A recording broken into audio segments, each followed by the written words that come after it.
Welcome back to the pod. We got a great one for you today, guys. Yes, we do. Yeah. Oh my God, that was so good. We have a great one for you today. Guess who's on the podcast? The same motherfucker who's in the intro, Josh Peck. Yay! I took over the intro. This is annoying. That is Josh Peck sitting to my right. Also, Brandon's right. Oliver's left. Josh, how did you feel about being on this podcast? Well, people are about to listen to it, so I don't want to say anything too bad, but... Yeah. Oh, bad. No. It's been incredible. Build expectations so that we can shatter them. Okay, guys. Well, you're about Buckle to up. hear. Yeah, buckle the fuck up. It's about to get fucking real, okay? Tighten your headphones. What are you, listening on AirPods? What are you, rich? Huh? You got those expensive Bose $300 headphones? What are you, showing off? Yeah. What do you have, Beats by the Dr. Dre? Huh? What are you excited? Doctor. I'm just going to start, I'm going to keep talking headphones. Yeah. This is like a very intimidating ASMR. What do you have, the Sennheiser Q35s? Wow, you know your headphones, dude. What do you got, the shitty RCAs from like 1998 that came with your Walkman? What are you doing, huh? The yellow ones? Yeah, why don't you upgrade your headphones, all right? Yeah, you heard it. A lot more of that on the podcast with Josh Peck. What are you, listening on some free Delta earbuds that you stole from the plane? Yeah, right. We're actually going to review headphones on this podcast. Yeah. Those Delta ones, those are the worst. Mm-hmm. But yeah, just everybody, Josh, thanks for being on it. Oh, we already...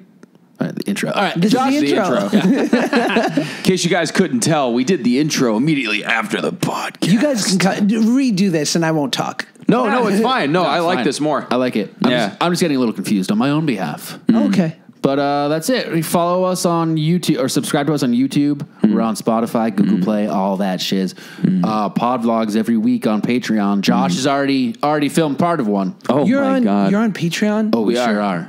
And so you're behind a paywall? Yeah. How much do people have to spend for that? Just a minimum of $5 a month. What? That's a little more than a coffee. That's worth it as fuck. Hell yeah. To get exclusive Josh Peck content. And also, I've been releasing old pod vlogs on our YouTube page, so you can wait 2 months to get a pod vlog or to get old pod vlogs. But yeah, help us out. Fucking give us some money and join our Patreon. Patreon.com/I'm sorry, Dad. Why is this called I'm Sorry, Dad? I did want to ask that. because we both are sorry. No, it's just kind of a catchy name. I think we couldn't think of a name for the whole because when we were first starting we just couldn't think of anything. So now that's just I guess my Wi-Fi password. Everyone asked that. My Wi-Fi password. A lot of my passwords in the past have been "I'm sorry, Dad," followed by a bunch of numbers. So you hear that, people? A bunch of numbers. Yeah, so right? don't try to guess it. It's definitely not "I'm sorry, Dad." 1, 2, 3, 4. That's why I say a bunch of numbers. It's actually just one. I'm sorry, Dad. 1. Just kidding. But also it fits our show because sometimes we get a little dark and we embarrass ourselves sometimes. But I got to be honest. I was expecting some darkness. Were you? Really? Something. I cleaned myself up a little bit today. I felt that. You did? You feel it? A little bit. Oh, I'm sorry. No, don't be sorry. Okay. It's not too late. We're still recording. Get All right. weird. Fuck. Shit. Balls, tits. What do you get dark about? Sometimes I'll make just like crude jokes or like,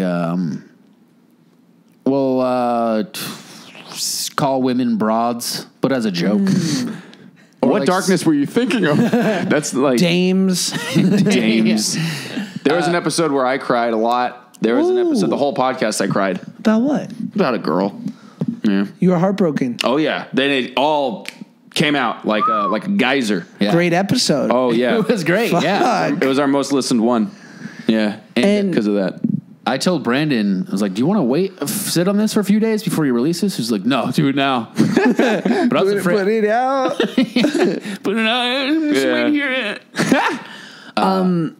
But yeah, that was probably the most like emotional one that we did. But yeah. What kind of tears, and maybe Rye, you can speak to this. What kind of tear? Was it a heaving sob? No. Was it a... No. It was, I guess, I don't know. Well, I couldn't explain it. It was just like, and then she told me that It was a lot What'd of. she say, right? It was a lot of. Oh, you're just gonna have to listen to find out. It was a lot of recalling, and it was like I was thinking about it, and it was like making me. And my voice was like cracking. It was that kind of thing. Things you could have done better. No, not even. It was just literally telling a story that I was crying during telling the story. It's weird. Wow. You'll have to listen to it. Do it. Let's have a listening party. Just play that instead of my episode. Play it again, guys. Play it again, Sam. This is all you're getting of me. And now we're going to re-release the Brandon crying episode from March 2017. When was it? It was like April, I think, something like that. Yeah. Of this year. Yeah. You were going through all that and you didn't tell me a thing. I didn't tell. Well, you know what? I didn't tell many people. Okay, I only told Bri and Jason and David and my mom and thousands and thousands of and strangers. thousands of strangers. You're right, bro. You're right, Josh. I should have told you. You should have called Josh. Should have told you. I'm so solid. You know, you texted me. I didn't know I had your number. I would have reached out and like been more accommodating, saying like come in and stuff. I don't know when I got your number. Weird. Also, holy shit, is this still the intro? Yeah, it is. Wait, Brandon, when are you going to tell Rye that you had to text me his number? Right, I had to text you his number. No. I knew that. You texted me and it came up Josh Peck. It did? I already had your number. What? I don't know how I would have. That's so cute. Didn't we exchange numbers at that event a few weeks ago? No, I don't think so. The puppet weird thing? No, I even said like I'll have Brandon text you because I knew I thought I didn't have your number, and I didn't feel like we were there yet We're there. to have numbers. We're there. Oh, so you thought I thought you were being like, you had my number? I didn't even know that. That's okay. That's funny. No, I had your number because I'm a fucking stalker. Gross. All right, let's wrap up this. Let's wrap up this intro and get to what's the pod. the longest pod you've ever had? Are you trying to make it? Yep. This one. Hour and a half, I think. Hour and a half. Hour 40. Hour and 40. Yeah. It's a long All one. right. Let's do it. Let's leave though. Let's go get some food, but keep the mics on. Yeah. Yes. That counts. It's true. Obviously. I have white noise be playing. All right, everybody, enjoy this episode with Josh Peck.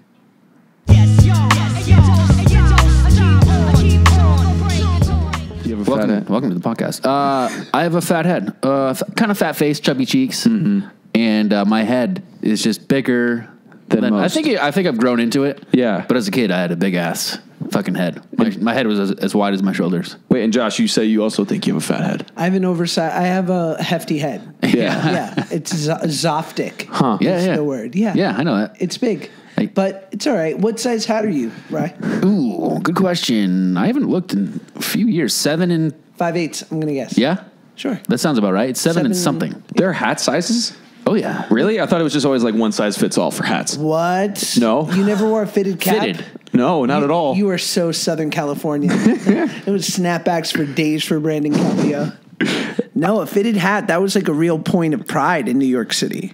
Really? Boston too. It's a baseball cap. Like, And you get it custom made. no, they just sell a certain, like, I don't know, 8 different sizes, Yeah. and one is the right one for you. You've seen these. No, I don't think I have. Yeah, you have. I don't It's know. like the same hats that the professional baseball players wear. Like Oh, a baseball cap. rappers will, yeah, a fitted. It's called a fitted hat. Oh, okay. Fitted. Oh, I'm glad we got that squared away. Not like a fitted suit. Okay.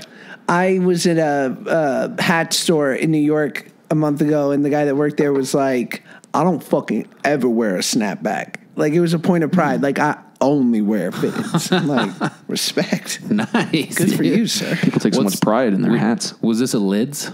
I love me a lids. It wasn't. It was like some dope All right. tertiary, like cool downtown Greenwich Village hat Right. store, limited edition special drops type Cool. place. Somewhere where Yeah. like LL Cool J or Chameleonaire would go.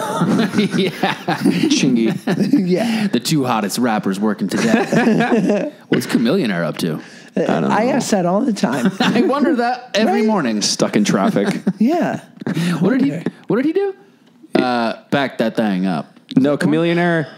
He didn't do Holiday Inn. That was Chingy. That was Chingy and Okay. Snoop Dogg with Snoop Dogg. Okay, so what was, Chameleonaire did Riding Dirty, didn't he? Did he? Was it Riding Dirty? Yeah, I did the. Try to catch me riding dirty. Yep, that was him. Classic. Classic Wait, but of then hip-hop. Who did that song? Boy, oh boy, yeah, yeah. You know That's that a one? good song. Madonna? Who the fuck was that? Is that like Birdman or like Birdman? That's a good song, though. Birdman has one of the best lines ever when he said, I don't know if he was saying it to Lil Wayne or somebody, when he was like, put some respect on my name. Oh yeah, I've heard that. I just want a moment in my life where I can say that in like reality. Yeah. Put some respect on my name. Podcast Your Mom's House with Tom Segura and Christina P. They play that clip all the time. Actually. Oh, word? It's one of their favorite lines. It's a good one. It is a good one. Huh, shit. Well, yeah. Oh shit. Okay, well, let's introduce. Did we have Josh Peck on the podcast? Oh, that's right. We have a guest. yeah. my Hey, gosh. hey, you're on. You're live. Guys, thank you first and foremost for having me. It's an honor. I'm a big fan of you both. As Rye pointed out, we haven't spent a lot of time together. Brandon, right. you and I more. Oliver, just met you. But overall, this is a joy thus far. We'll see at minute 45 how it's going. Yeah, we'll see. Brandon sometimes gets a little racist towards Asians, which is it's awkward because like towards Asians and Oliver's Right Asians. there. What is there to be racist about when it comes to Asians? I don't know. I guess your food's too good. Oh, God, is it good? Oh, my God. I love Asian food. I've been getting really into gyros. What? Gyros, gyros, euros. Is that gyro a bowls, currency? Falafel. Falafel I stuff. thought euros was a currency. Euro bowl. Euro. Gyro. Where do you get that around in Los Angeles? Everywhere. Everywhere. Really? All right, so you know what I'm talking about. And are you mentioning that because it's a Middle Eastern food, which is the easternmost part of Asia, so you felt it was applicable? Yes, precisely. Finally, is another intelligent person to talk to. I feel like there's two cultured guys and a guy who works at Home Depot sitting in the middle. It's like, what's a fitted hat? A euro like the currency? Oh, Jesus. Oh, wait, we had Mike I'm sorry, I'm about to tease you a little bit. Go We had ahead. Mike Posner on the pod. Wow. Yeah, he's a friend of a friend. Okay. And he was talking about the song about Avicii, rest in peace. I took a pill in Ibiza, and Brandon said, "What's Ibiza?" And Mike was like, "It's a place." He was like, "Ah, that was like a thing, like Ibiza." Like a car. I thought it was a car. It sounds like I took a bill in a car. What is it called? A pill? Ibiza. A pill in I took a pill in a car. That sounds more right. applicable. Toyota Ibiza. Ibiza. All right, I just wanted to make fun of you for a second. Well, now I'm insecure. It was a cute moment. You embarrassed me in front of Mike Posner. And now Josh Beck. You had to double do it, didn't you? I think Mike Posner drops a song every 7 years, but Yeah. it's a banger. Right? Yeah. Yeah. He's been writing for people he's had hits, just not it's the ones that he sang. Respect. So he's just making money. He put some respect on his own name. Yeah, he's making money. Wow. Oh, yeah. I'm a fan. I'm a big fan. Me too. He's a ghostwriter. Like full blown. I don't know if he calls it ghostwriter. It's just a writer. Does he get credited? Yeah. Okay. Yeah. So he does not a ghostwriter. For like Justin Bieber and stuff?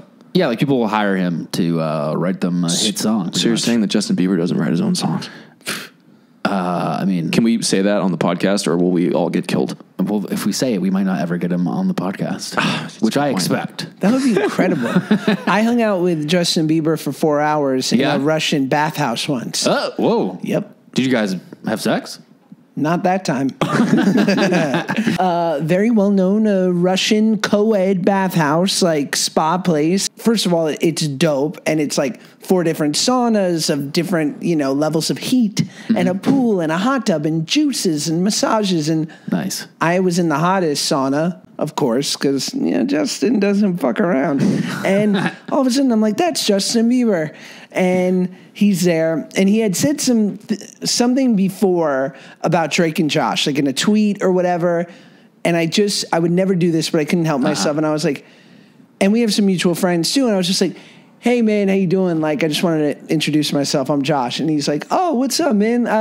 We met before, right?" And I'm like, "No." It's like, I would remember. Yeah. Yeah. And we proceeded to chat it up like on some friend shit for 4 hours. Wow. Asked like all a- about me. It's like a half a work day right there. Yeah. Couldn't believe it. In the sauna the whole time, or were you guys like strolling around sipping juice and stuff? Sipping juices. He had multiple juices. And I was like in the back of my head going, those are expensive juices. Like those are $9 juices. And he had no problem having 2.5. Oh, geez. Usually I'm lucky if I spring for 1. Mm-hmm. But I was in the cold plunge. He was telling me about his new music. Wow. He was asking me. I was like, "Oh," he's like, "What are you up to tonight?" I'm like, "I don't know. I'll probably hang out with my wife." He's like, he couldn't like wrap his head around that someone wouldn't be out like, you know, like partying. pillaging and He's like, well, you have a wife? I'm like, yeah. Like, what does that mean? Yeah. What's that like? Yeah. So what does that mean? Like, oh, is that like the girl that you fuck on the side? That's what you mean, right? Like on the side of the 20 models that you fuck, right? Right. And your pile of money. Steady. Yeah. He was a joy. He was a complete joy. And then as literally our final interaction was, we exchanged numbers, or at least he got mine. And I was like, well, I'm going to get out of here, dude. This was fun. Like, you know, great hanging out with you. He was like, dude, great meeting you, buddy. That's what he said. Great meeting me, buddy. Buddy. Oh my God. And I was like, we are buddies. I haven't heard from him since, but I'll never forget it. He was a joy. Couldn't have been lovelier. That's lovely. Oh my God. I met the Beebs once. Ooh, This tell was me a everything. star-studded night. I just signed with an agency, and Mark Wahlberg had the Entourage movie come out. And He just said sign with an agency and Mark Wahlberg in the same sentence. Holy shit. Whoa, I didn't know this was an episode of Entourage. Mark Wahlberg invited some influencers to go watch the Entourage movie at his mansion in the hills. Whoa, tell me everything. Yeah, it was quite a night. Was he like this?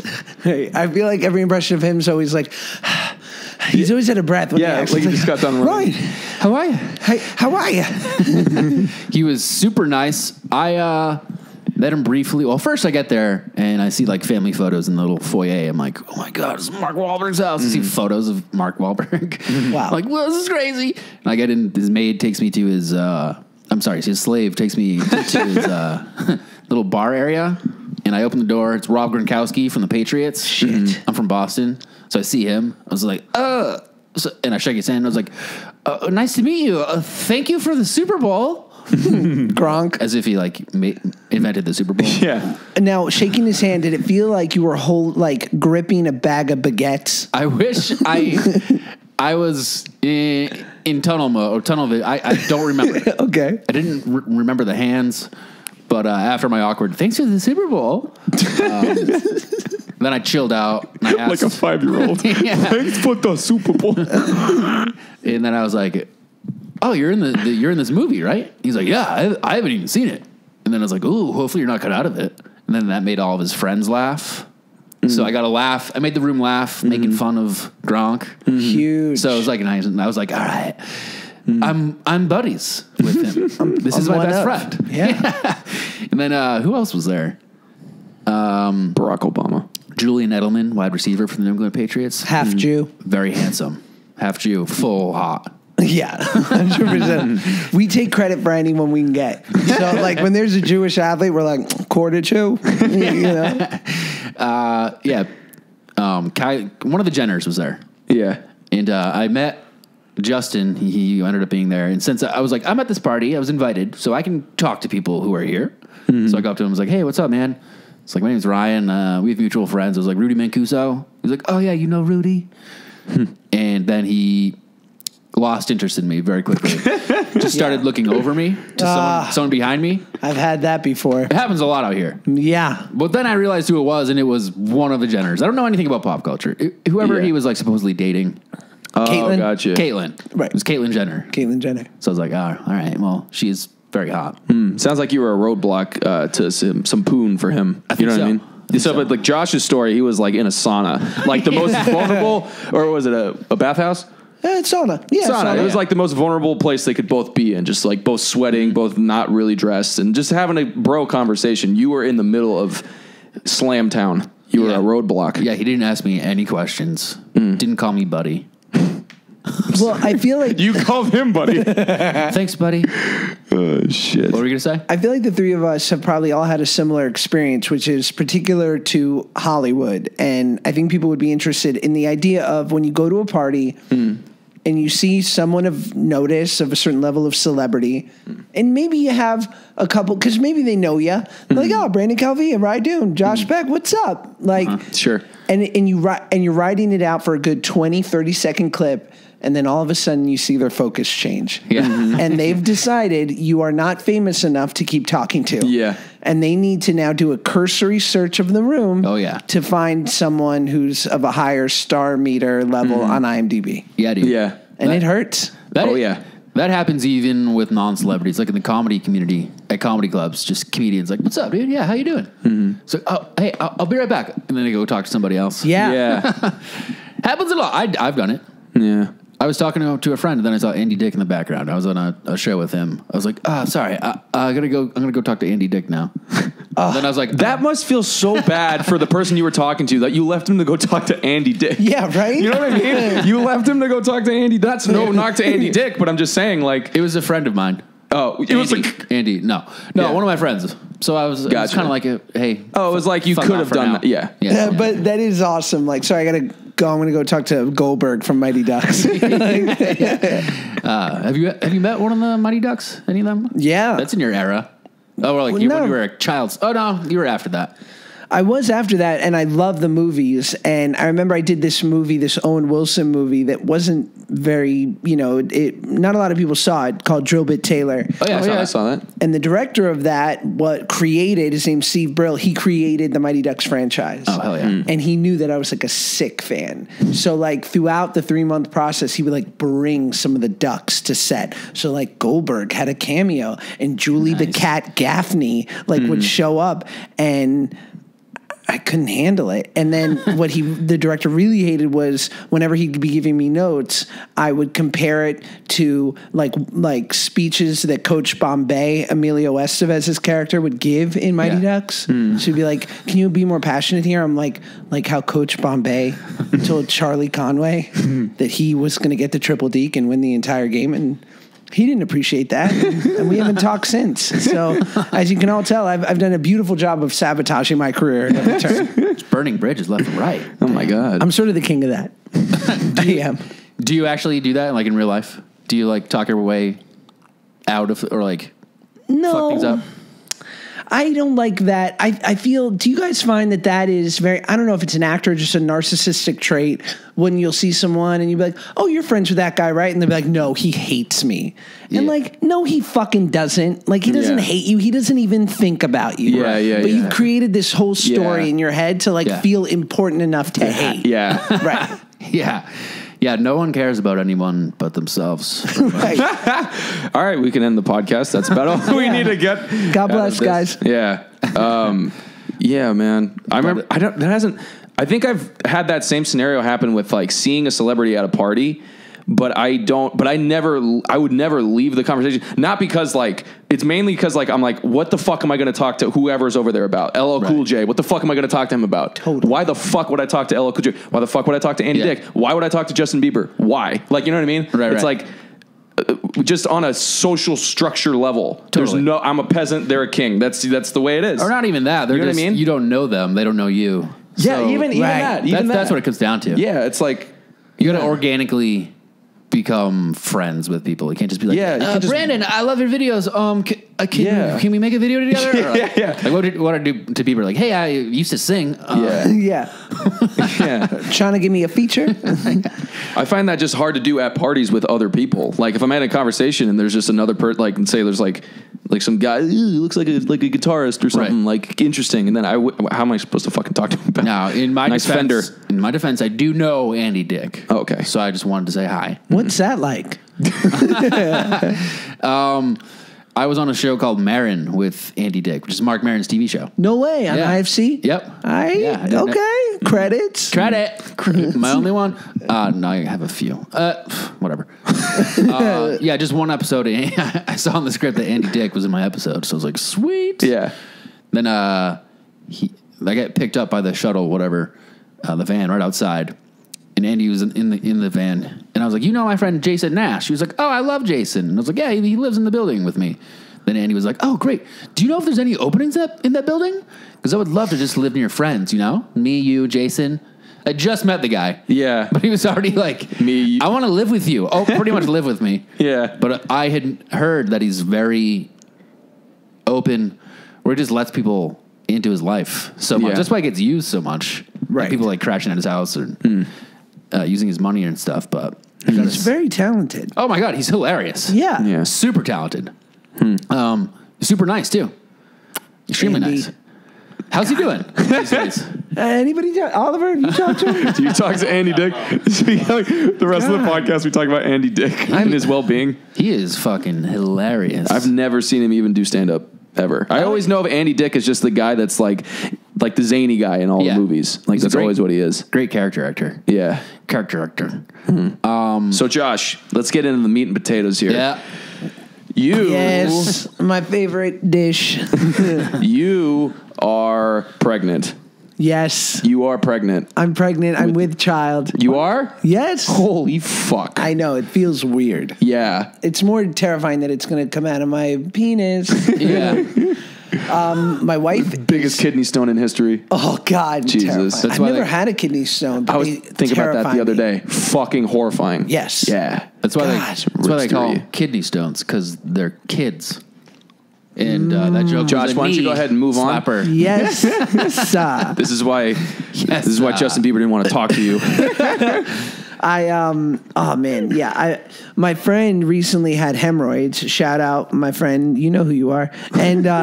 And he had to go to the doctor to have them removed. Oh fuck. A special butt doctor. Right. Nice. And it just sounds like, much in the kidney stone vein, it just sounds beyond the pain humiliating. Yeah. Because this doctor was in my friend's butt. Hole. Handling biz. Mm-hmm. And he's like talking to my buddy about he's like, you like Breaking Bad? And he's like, Doc, I can't. First of all, that show's been over for 3 years. Yeah, right? And The Wire's way better. Right. But I can't. I'm too compromised right now to talk about the character arc of Walter White. Yeah. I don't ever want to feel that. I don't want to know what that's like. Christ. I want to get into your upcoming child, but quick, I've had hemorrhoids before. Okay. What a segue. I want to get into your new baby, but I've had some ass lumps. I went to just my doctor, not a specialist, but I didn't know what hemorrhoids were. I was like 19, 20. Sure. So I was like, oh my God, there's something growing in my asshole. I was like, there's an alien in my butt. So I went to the doctor, was like, something's wrong. He was like, oh, it's a hemorrhoid. And I was like, what the fuck is that? Yeah. And he explained it, and I was like, that's fucking gross. It's like a swollen vein. It's like a bubble of Is that blood. really what it is? It's a bubble of blood. It's a vein. It's a butt vein. And they cut it out of you, don't they? Sometimes they tie it off. Yeah. Oh, Yep. my God. They do the tie-off method. Does every man... A lot of blood. Oh, boy. Does every man have this experience happen to them? No. Not every man. Well, there's a classic street joke. You know what they say about hemorrhoids? Every asshole gets them. Wow. Wow. A lot to think about. But speaking of things coming out of butts, let's talk about your kid. That's how babies are born, out butts. Yeah, traditionally. Yeah. Or if there's a water birth, it's still the same hole. Yes. Congratulations. Thank you so much. The baby will be here in January-ish, and I just can't believe it. I imagined that this would happen. I've taken all the proper steps. I met a wonderful person, and we legally have been married now, and now it's like we're procreating. We're at a responsible age. Right. Yeah. I'm fiscally capable of taking care of another human, and Yeah. and so now I'm the one. Like, You're up. Yes. You're up next. It's my time to fucking bat. Yeah. And Real life. And I don't know if I'm going to foul out or hit a homer. It'll probably be a single, but you know. Well, I mean, what is when you found out, did you have all those, were you like kind of expecting it? Because you and Paige, can I say Paige? Of course. So you and Paige, have you been planning this? So I'll give you guys like the insight, and I haven't really talked about this. So Paige and I got married, and she comes from a big family, and she's just going to be the best mom ever, and she's got great examples around her, and so like I knew, we got married, and we had a lot of friends. What you start to hear, it's so funny because we spend our 20s, or at least as men, and I'm going to generalize here, of like, don't get the wrong person pregnant. Yeah. Screw up your life. Yeah. And then you get married, and then all of a sudden everyone's like, get her pregnant. Yeah. Like, do that now. Yeah. Procreate. Right.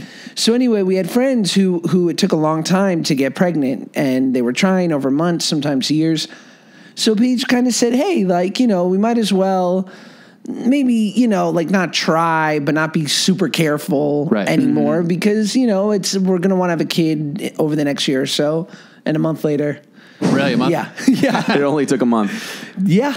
Yeah. It took a month. So Paige is hella flirtle. Right. Flirtle. Flirtle. Good job. Congrats on your seed. thank you. It's excellent. I mean, we'll see how you don't really know about the seed until the baby's here, and you're like, it's got a weird eye. but oh God. Oh, man. But yeah, you know what? It's made everyone so happy. Like and even today it made Instagram happy, I think. For like a brief second, people weren't being vicious bastards. Yeah, to each other. So it's very cool. And I think I'll be an okay dad, but I think Paige will be an incredible mom. So with that ratio, the kid might have a chance. Sweet. How was your upbringing? You grew up in New York? I grew up in New York, and you're a Boston guy? Yeah. Do you hate New Yorkers? No? I feel like we're very similar. Or just We are. East Coast culture, Northeast Coast culture. Right. Very similar. You from Boston proper? I grew up near Cape Cod. Ah. So I'm kind of like a pretty boy. Right by the Sagamore Bridge. You got it. Gosh. Yeah. The fucking Sagamore and Bourne Bridge. We're talking about the East Coast, dude. Shut up. I have no idea what the fuck's going on. I didn't say anything. So much anger being thrown at someone so silent. Well, that is a trait of New Englanders. Yeah. Really? A lot of anger. Yeah. Yeah. And New Yorkers, for that matter. We're just it's either the weather, Yeah. and I imagine it's that the country started on the East Coast and then slowly made its way west, and so like we just have more to be angry about. Sure. We've just been rooted in one place longer. Yeah. And I think you're right with the weather, definitely, for sure. What about the congestion? Like, isn't everybody just so close to everybody all the time? In New York, for sure. Yeah, for sure. What about Boston? It's way, way smaller. It's similar. It's very similar to New York, just way smaller. Yeah. Even like when I first started going to New York a lot, I noticed everything was bigger. Even like doors to buildings, bigger. Yeah. It was bizarre. Sidewalks higher. But yeah, I love New York. Did you grow up in the city? I grew up in the city on the west side of Manhattan, in Hell's Kitchen. So it's like Midtown area. And yeah, I moved out here when I was 14. But weirdly, my mom is such a, my family, we come from the tribe of New Jersey. And so it's a very specific type of person. And my mom's super East Coast. And so I feel that still very much, having lived in LA longer now than I lived in New York. And I really like claim Los Angeles. Like I love it here. Feel like this is where I had like much of my adolescence, and also it's where my whole life sort of sprouted. But nevertheless, there's New York in my blood. Right. Yeah. I saw your movie recently, or a few months ago. I watched The Whackness. Oh, yeah. It's a good movie. Thanks. Yeah, I like it a lot. That was very New York. It was really New York. It was, New York in 1994. Yeah. And it's me and Ben Kingsley and Method Man. Oh, yeah. And it's almost like, it's so funny because I'm so proud of that movie, and also getting to work with Ben Kingsley. It's fucking Gandhi, like my favorite actor. Oh, nice. But it was such a good experience, and at times I wish I'd never had it because I feel like I got like a taste. Yeah. Like they invited me to the table for 6 weeks. Yeah, yeah. And then I'm like, well, can I ever go back? And they're like, no, enjoy the YouTube table. Which is delicious. But yeah, it was a great experience. And it's so funny when I go back to New York too, because, so much of like the colloquialisms or the, what people say about New York is BS, but then there is like a rawness to it, which you just don't experience out here. Like I remember recently I got into a Lyft with my wife, and the driver's like looking at me through the rearview mirror. He's like, "Hey, do you think your career was hurt by losing all that weight?" And I was like, can you just fucking drive me 20 blocks and have me not contemplate my fucking existence? And yes, probably yes. Yeah. And I'm only giving you 4 stars because I don't like that question. Oh my God. But I gotta love it. How did you actually respond to that? I was with the most like diplomatic, like, I've been so lucky, and I have. But I mean, if there's no good way to answer that. Yeah, it's a strange question. Yes. I feel like I was asked a strange question recently. I forget what it was, but yeah, The Whackness was great. It was about a year ago that I watched it because I remember I was heartbroken during this time. Brandon saw that, and it's about at the end. Really embarrassing. Spoiler alert: your character gets heartbroken towards the end, and It's true. And I was like, oh my God, I feel that. Yeah. You did? You identified? I did, yeah. Do you fall hard? Not often, but I guess when I have fallen, it's been hard. How many relationships have you been in?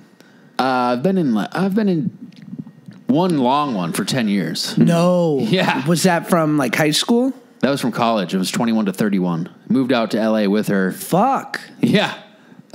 So I felt pretty hard for that one. Yeah. Well, yeah. We were pretty much married. We just never did it. She didn't really believe in marriage. Yada, yada, yada. Then my life changed rapidly with Vine and stuff.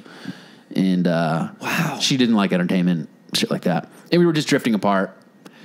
I just found that so crazy after 10 years. Like, that's so long to be like, and then break up. And you guys don't even talk anymore, do you? We text every once in a while. Every once in a while. Yeah. Huh. Do you think you could have, what do you think you would have had to compromise for it to work out or to stay in it? I don't know. Well, I at guess, that point, I guess not do comedy and go to nursing school. I was going to go to nursing school. No way. You would be an incredible nurse, but nevertheless, Thanks. It would have taken away from all this. Yeah. From all of this.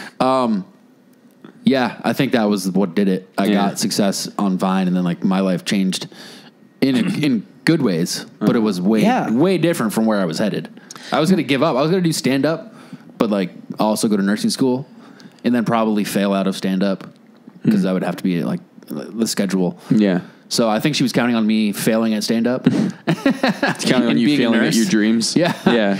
I was a musician before that, and she had always known like it's probably not going to happen. So she was like, "Yeah, he plays music. That's fine. It's not going to work out, and then we'll have a normal life." Yeah. He's got his hopes and his dreams, but we'll put those to the side. Right. He won't. I'm counting on him not making it. Yeah. She was like, he'll just have a few instruments in the garage. Yeah. And he'll tinker when I don't need him. Right. What, fuck that. Mark Wahlberg doesn't have nurses to his house. He has friggin' Rydoon. Right fucking Dune. Yeah. Huh. He remembered my name. He met me an hour before the movie. 3 hours later, he said, "Did you like the movie, Rye?" And I was like, "Holy shit." He's my best friend. So we're best friends. Was he upset when you were like, not my favorite? Right? If I'd have been honest, I'm like, I didn't like it. To be honest, the show was better. Yeah. God, but the show, I mean, yes, the movie wasn't as good as the show, but the show was excellent. Yeah. You like it? Loved it. I loved it too. It's hated on so much. Why? Because it's considered, They say bad writing. Yeah. I don't think so at all. What about you, Brandon? Well, I mean, I thought, wasn't it considered bad because people think it's like sexist now? Isn't that why? I don't know. It was a little. Same with Californication, but aren't those shows satires? No, people say it's bad. Entourage is bad writing. Just bad writing. Yeah. I never thought it was bad writing. I was obsessed with it. Bad writing is not entertaining writing. Right. Entourage is entertaining. You know? All right, good point. I like that. I never understood that. Like, the scene is so well written, it's boring. Doesn't matter. You know what I mean? So like fucking, It was like, it's funny because whenever you go to pitch a TV show or a movie or whatever, at least in my experience, and you say Hollywood or it's a Hollywood story or it takes place in the B's, the development executives, like, a chill goes through the room because I think their feeling is like, as self-important as you assholes think you are, 90% of the world does not care about the biz. Yeah. And like, it's not relatable because it's such a specific vocation. Right. And yet Entourage was like sort of the perfect execution of that like Hollywood dream that everyone or like at least most people would imagine wanting to live, at least from the male version of it. Like, dude, like living with your bros, hooking up with supermodels, like making massive Aquaman movies. Like, they captured bromance very well. I don't love that term, but friendship among young dudes. It was like that's me and my friend. I feel like mailmans. I feel like bromance became like prominent after like Judd Apatow like came into play. Like he made a lot of bromance movies. You know? I Love You, Man. Did he do that? No, that was I don't remember who, but it was not him. And then but he made like Knocked Up and like Superbad and all that shit. And then This Is 40, which is such a strange movie. I haven't seen it. It's so long. Yeah. It's so fucking long. His movies are long as fuck. His movie, but it's still good. It's just that like it's like he goes from making like Knocked Up, which is like teeters on drama, but it like doesn't ride that line, and it's still like uplifting. And then This Is 40 is just like two people, a couple just fighting like the whole movie. It's all it is. Nice. Just a couple having horrible fights. Sweet. Yeah. I got a lot to look forward to. Man. I want to talk more about your plans for your child, like if he's going to be Oh, man. Superstar. Is he going to be a superstar? No, I'm not putting his face or her face in anything. I've already made that decision. Do you guys know the sex? We don't. We're going to be surprised. Nice. Because how many surprises are there in this world? And if God wanted you to know, he'd put a window on your wife's belly. I like it. Somebody said once, and I liked it. Wait, so you're literally not going to know until the baby comes out? Yeah. What the fuck? It's what they did for thousands of years, Brandon. I know, but that's so foreign to me. Like, that's, oh my God. Yeah, why not? What are the clothes that you're going to buy for? Are you going to buy anything for it before? That's always people's number one remark, right? Yeah. Like what? But my wife, being like the forward-thinking, smart human she is, she's like, I don't want them to immediately get assigned fucking either a football shirt or a tutu. Yeah. And also she's a design, like in fashion design and whatnot. And so I feel like, you know, like baby blue and hot pink are her least favorite colors. Yeah. Like she's more of a neutral gray navy, whites, which are pretty, you know, could go either way. So Yeah. I think in an effort to make sure she doesn't get a bunch of ugly clothes to put her kid in that she can't return, she doesn't want to know the sex. And I'm basically just taking direction here from people that I believe are smarter than me, and which is most people in this scenario. But to answer your question that you haven't asked, I'm fucking terrified. Are you? Yeah. Oh, yes. Yeah. I mean, I vacillate between terror, excitement, and indifference. What, Yeah. What are you? Do you know what you're terrified of? Any specific things? Selfishly, and I'm going to be honest, I'm terrified about how it will disrupt my life. Right. Because this is the only one I've lived for 31 years. And it will. And it will in a positive way, because they're the greatest distraction ever, or so people tell me.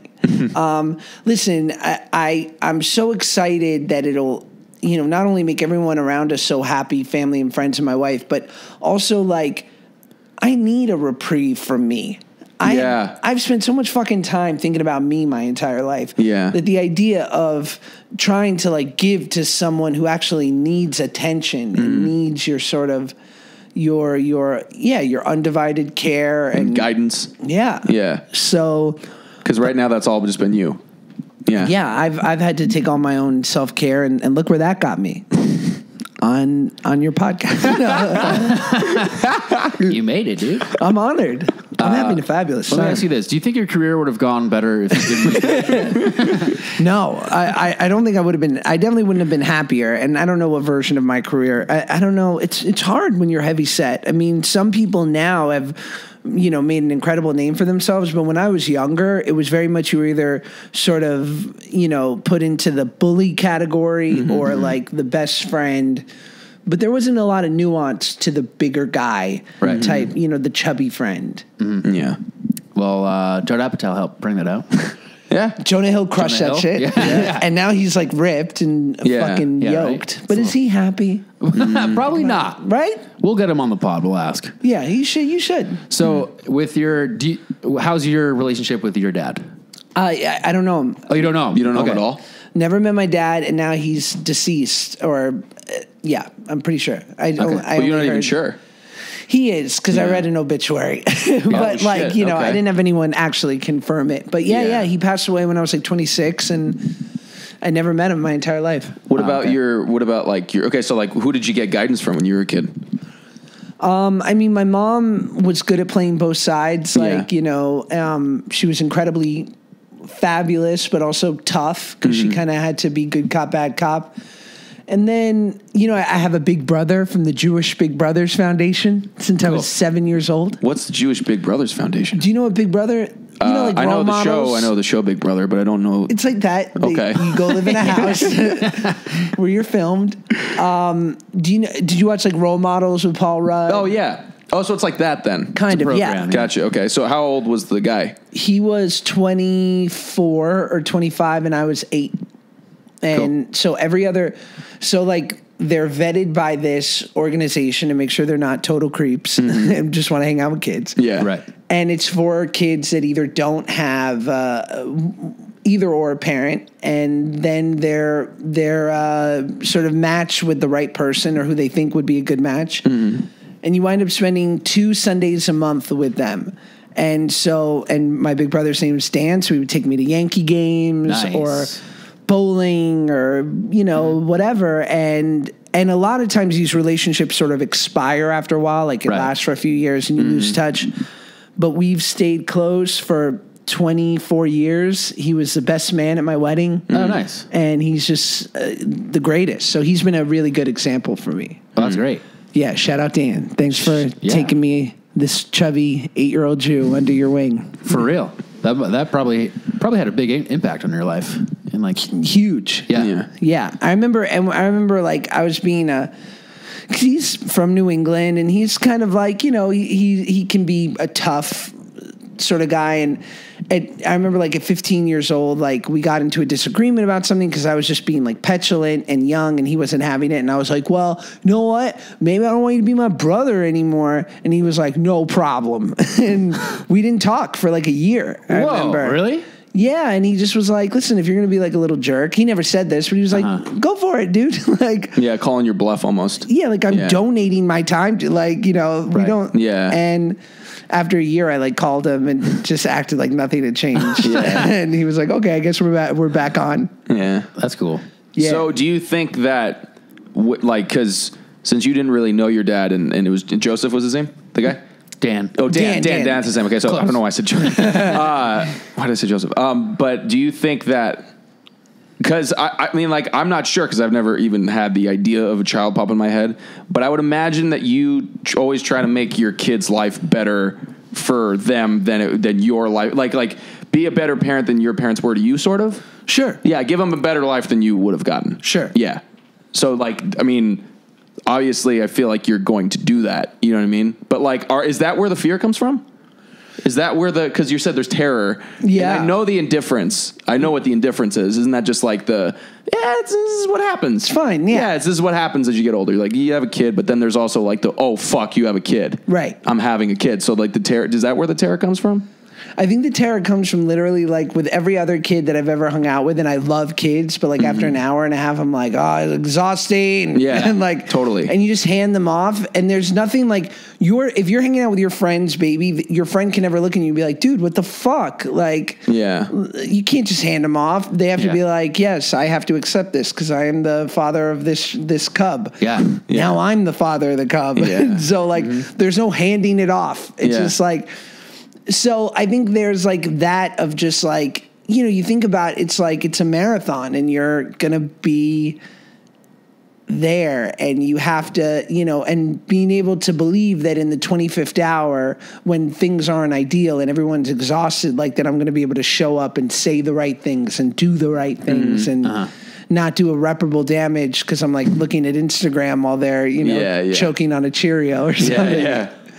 But I think I feel more selfish than I actually am. Maybe. Yeah. You probably feel Hopefully. more. Yeah. We'll see. I think that's true. Yeah.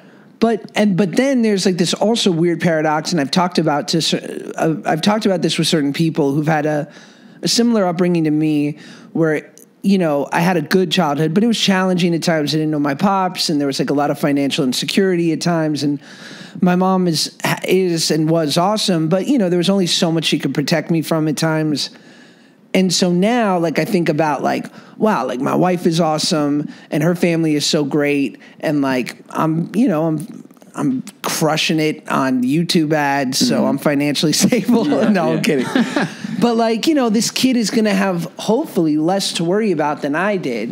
Yeah. But then I go, well, how do I make sure this kid isn't like an entitled jerk? Right. Like, do I have to like tell him sometimes like we're running out of money? Yeah. Or like, do I have to scare him? Yeah. I don't know. Make him sleep next to an air conditioning unit, like the one right behind you. Yeah. That's what my dad did to me. Did he? Yeah. Why? He didn't like make me. We just had to do that because it was so hot in the house.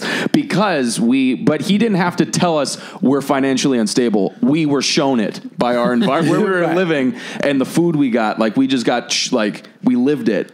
And eventually he got out of that. But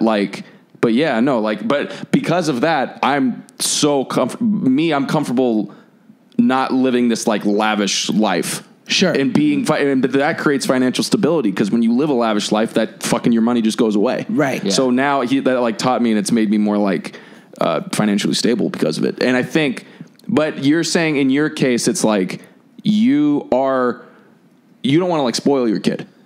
Right. Like, how do you not make a kid go through the trials and tribulations that you did, which obviously influence the people that we are, and yet keep them, humble and anchored and realize that like they're living, even if it doesn't have extreme wealth or any of that, like it's an extraordinary life compared to, 90% of the kids out there who just don't have the means or the opportunity. Totally. Well, I think you're going to be a great dad. And I'm calling it right now. Boy, it's a boy. I feel it. Thank you. Women can tell these things. And I'm a woman now. Are you? Really? Well, I'm gender fluid. Cute. That gray in your beard really showed me that you were a woman. I don't know what it is. You. Yeah. That's a cum stain. How's that gray make you feel in your beard? I feel fine about it. Yeah? Yeah. It makes you look distinguished, really distinguished. Is that just a thing people say? No, it's the truth. Distinguished like it's a little bit different? That's what distinguished means, yeah. But it makes you look like... Distinguished in my head also means like sort of wise. Yeah. Yeah, it makes you look wise. I mean, I know you're not, but it makes you... I'm just kidding. No, but it makes you look like... Just like, yeah, it's a fucking guy. It's a guy. I'm a man. It's a guy that would drink like a pint and then like wash it, like do this with his mouth, Yeah. Get it Fuck off, yeah, dude. and then slam it down. And then like have some really good like stories. I don't have those. Oh, okay, well. But I like the beard. It gives me a chin and a jawline, which is something I've never had before. So that's been fun. No, and it's well groomed. Oh, thanks. Beautiful. Thank you very much. All right, You're a good-looking man. What's the kid's name going to be? Yeah. If it's a boy, aside from Rye Dune, name it Rye Dune. But yeah, any ideas? I don't know. I'll leave it up to my wife. Whatever, it has humbled me to like see her carrying this child and me being like, wow, you're a fucking superhero. Like, I cannot believe what women have to go through to actually deliver these, to be baby ovens. Yeah. But, I want to find a balance between something that's like not ultra typical, like like Steven or Ethan, and also not be a douchebag and call them Rain or like the Sound. Sorry, Sound. Sorry to anyone named Rain or Sound out there. I'm sure you're awesome. Yeah. But it's like finding that middle ground, right? Right. Yeah. Quick, if you guys had kids tomorrow, what would you name them? Rye, we'll start with you. Jesus. I don't even know. I like family name William. Will Dune. It's classic. Will Dune. My full name is Muldoon, so William Muldoon. Oh, that's my dad's name. Oh, fuck. Oh, Jesus. I don't know. I'm a guy. I don't think about these things. Look at my beard. You think I think about kids' names? Look at the white in my beard. You know your kids' names? Totally. Well, you've told me. Yeah, boy Tony, kid Nice. Charlie. I mean, not kid. Girl Charlie, boy Tony. Cute. Yeah. Named after Jason Nash's daughter, Charlie. No. Oh, now I have to change it. Yeah. Fuck, it's already Exactly. taken. Shit. Can't do it, dude. Can't think. Kate. And Charlie in the Chocolate Factory. Dude. There's a lot of Charlies. You can't do it. Okay, the boy Tony after Tony Bourdain. Yes. Tony Danza. Tony Soprano. Tony Soprano. Anthony. I just want to be able to say Anthony, like even though I'm not Italian. That's amazing. Yeah, just so I can say Anthony. It sounds Anthony Cavillo. Yeah, it sounds, but it's weird because it's Italian and Hispanic. It doesn't make sense. But Calvillo sounds, I always want to say it in an Italian way. really? Calvillo. Oh, well then, yeah, I'm going to. Fun. What about Mario? Mario Calvillo. Yeah, Mario. Tito Cavillo. I think it's hard because for boy names, I always think like Tony or like even like I'm so fashioned like Joe, like names like that. Joe, that's like a name makes its presence known. That's Joe. Yeah. But with girl names, you want to make them like really unique and like pretty. You know what I mean? So like Charlie, and that's like kind of a unique girl name. But I can't think of like another girl name that's like really like hits both. I like girls' names. I like names, well, for girls that begin and end in a vowel. It's like nice to say, like Alana. I'm not saying like that's a cool name. Ariana. It's just like you can sing it. Ariana. Love that. So you want her male suitors to sing her name from when she's at the balcony and they're down below with flowers. You got it. Yeah, I just painted the scene. There you go. Thank you. It does have a better ring than Pam, Karen, Meg, Diane. Oh man, Ariana, can you hear me? he likes to show off that he can sing every podcast. Wow. Yeah, it's his thing. I'm gonna go back to music. You are? Nah, I'll be a nurse. Yes.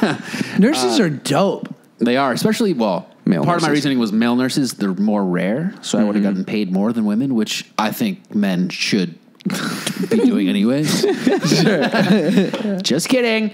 But Josh Peck, you got a podcast. I do. Curious with Josh Peck.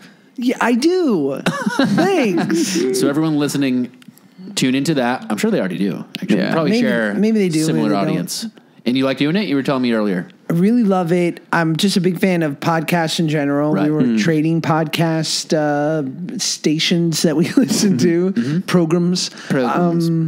Yeah, I'm a big fan of. I'm the weirdo listening to podcasts in the gym. Oh, Yeah, I do that too. Yeah. like throwing up 35-pound dumbbells, listening to like Malcolm Gladwell talk about some shit. Or- Yeah. Yep. Yeah, I don't know why. I feel like I learn more through auditory means and not like by reading or. yeah. Yeah, I don't know what it is. Podcasts have saved my life, which I used to do like manual labor landscaping. Throw podcasts in all day. When did you do that? Landscaping. A while ago, after college. For a while there, I wanted to be like a landscape designer. I almost went to landscape design grad school. I've had a lot of different paths in my day, guys. But yeah, podcasts. Do you see it? Okay. Weeding plants all day? God damn. How many bugs did you see when you did that? How many bugs? A lot, right? It's like a little kid question. How many bugs did you see? Excuse me, Uncle, why? How many bugs were there? A lot of bugs, little Josh. A lot, right? Spiders? Oh, God, I hate spiders. Yeah, Were they there? Yeah, they're there. Fuck. Bees, getting stung by bees. Ah. This is a gross story, but I was peeing in the woods one day and looked down. It was a mosquito piercing my dick, Inside your cock hole. but I considered it getting a blowjob. Whoa. Yeah. So I did that on the job. Nice. Blowjobs on the job. Nice. That's at least second base. Yeah. Did you tell your girlfriend about it? Did you come home in a sweat and like slam the door like? What's up, babe? Like immediately shower. Yeah. I was just in my blowjob, my job. Just eating dinner. How was your day? I don't want to talk about it. It was fine. Why? So what's the end game for this podcast for you guys? What's it look like? Podcast tour? You guys have your own studio? Oh yeah, studio. I think that's. I don't know. That'd be cool. I don't think we'd ever. I've always been against that. Even if we get like really huge, I'm totally against that. We should always just be this place. I don't think so.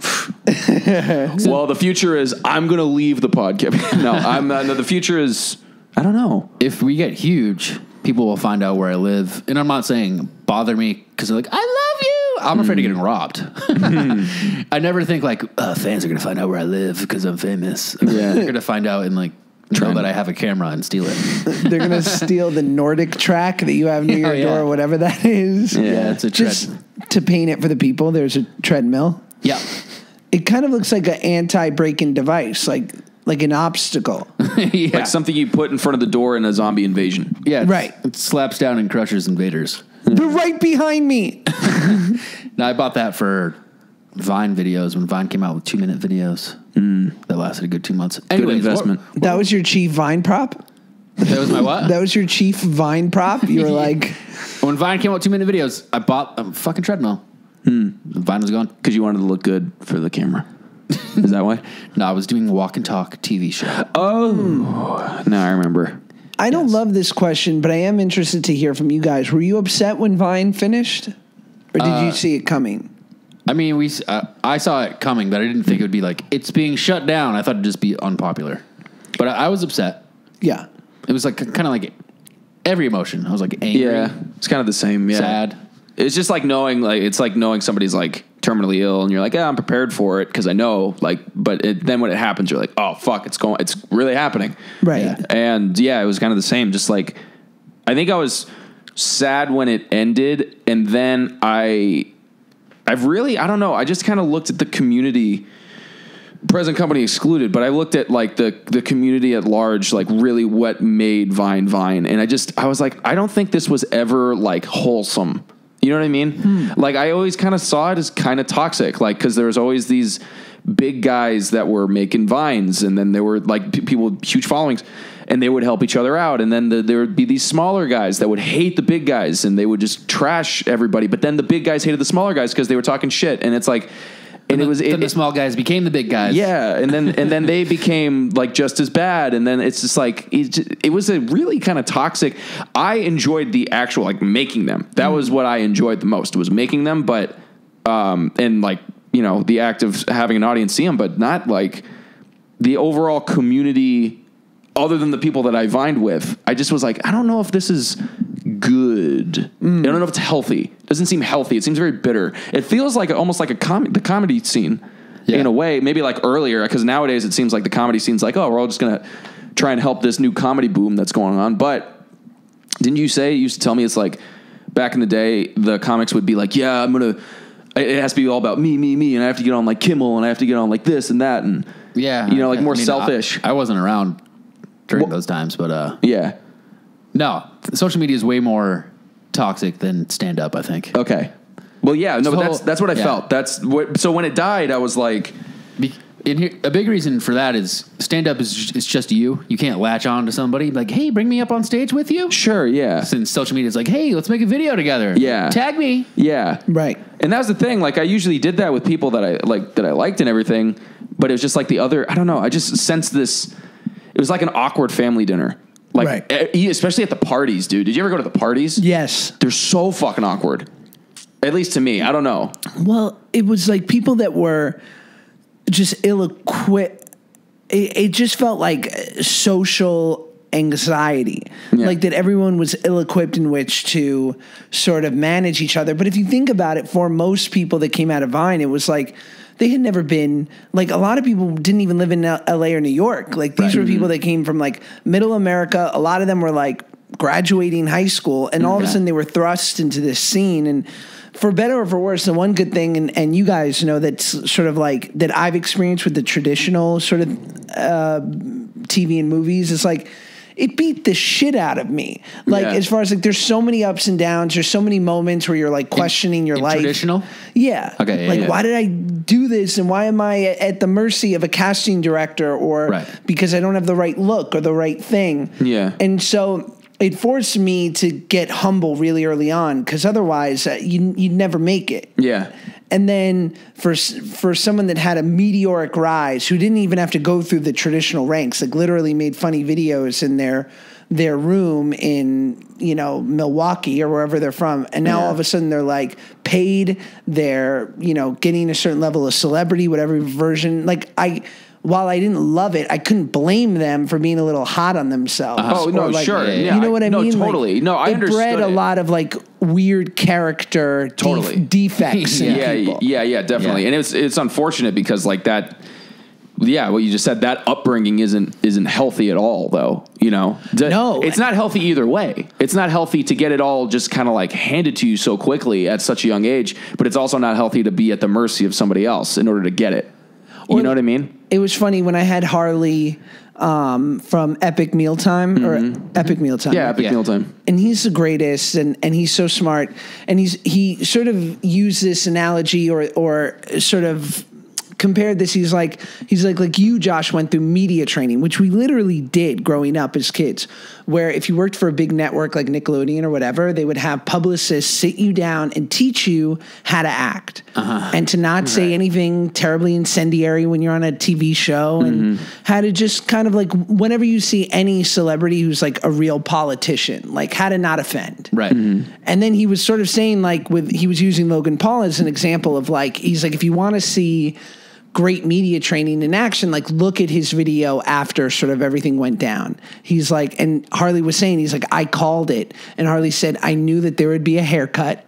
Like, And I knew that there would be like these certain, like there's a way in which to do it. And if you've not been taught that, it's easy to sort of not quite know how to operate under certain conditions. Right. Huh. Well, it's just kids getting famous. Yeah, kids getting famous. Well, what is next besides your life completely changing from your kid? And I was trying to think of a joke. What's next for you? What are your plans? What do you think? Are you going to pursue traditional more? Or? I have no idea. Yeah, you don't know? I've given up planning.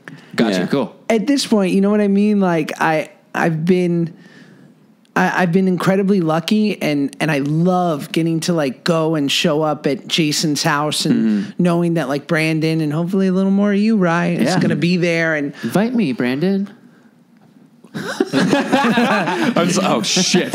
Don't invite Oliver, No, but Oliver, definitely invite Rye. We hate Oliver here. Rye, do you want to come by? Sure. Okay. All right. All right. And now I know I'll that. just show up. Are they moving out? They are. Where are they moving? I have no fucking clue. I just know that they're all moving. There's not separate ways, but they're all moving. Oh, okay. Cool. Yeah. So yeah, you don't know what your plans are? You don't have any plans? No, like I love being able to go and show up there and know that like Brandon's going to be making one of his incredible shorts, or I'm going to like be making a ridiculous mukbang or something where like we can create without asking permission. Yeah. Right. And that's the actor's life, or really even a director or producer or writer. It's like you have to ask permission because you need multiple people to help you. And money and permission. And what I think is exciting about what we're doing now is that we kind of just can make it and put it out there. Oh, yeah. But with that being said, like I love, to me, there's no greater feeling when you're making a great movie or a great TV show. But, if it doesn't come around anytime soon, I won't be disappointed because I get to do this and I'm lucky. Cool. Yeah. That's great. Yeah, you seem to have a great career so far. I'm all right. Yeah. I'm on this podcast. And you're Yeah. you're normal. You're not insane. Yeah. You've been famous for most of your life, and you're a nice guy. Yeah. From what I can tell. Kind of.